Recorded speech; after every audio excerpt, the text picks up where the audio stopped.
Kondisi aliran sungai Ciliwung yang kian memprihatinkan membuat Gubernur DKI Jakarta naik pitam. Ahok menyebutkan kritisnya sungai tersebut lantaran ulah oknum pemerintahan yang memperjualbelikan lahan di sekitar tepian sungai. Dan Ibu, dalam sambutannya di hadapan ribuan warga Jakarta saat gelaran Lebaran Betawi di lapangan Banteng, Jakarta, Ahok menuturkan dahulunya kondisi sungai yang berhulu di kawasan Puncak, Jawa Barat itu masih bersih dan nyaman. Warga sekitar pun kerap menggunakan air sungai untuk kebutuhan sehari-hari. Namun seiring berjalannya waktu, kondisi sungai di Ciliwung pun berubah fungsi menjadi tempat pemukiman warga pendatang yang membabat habis pepohonan di tepian sungai.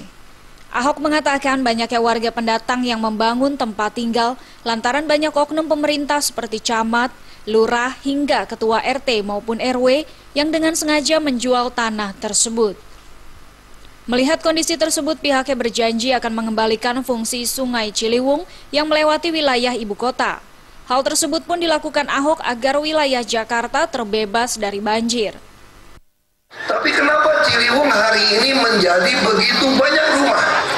Yang terjadi adalah ada oknum-oknum RT RW, oknum pejabat menjual kapling-kapling kepada pendatang. Lalu pendatang inilah yang menebangi pohon menduduki sungai. Lalu pendatang ini begitu cerdas memasang jebakan-jebakan untuk nampung sampah. Supaya apa? Pas kemarau sampahnya tambah banyak, itu dia menguruk sungai Ciliwung.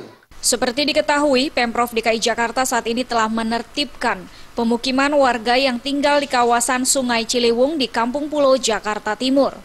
Langkah tersebut dilakukan Pemprov DKI Jakarta untuk normalisasi kawasan Sungai Ciliwung sebagai daerah resapan air agar Jakarta terbebas dari banjir.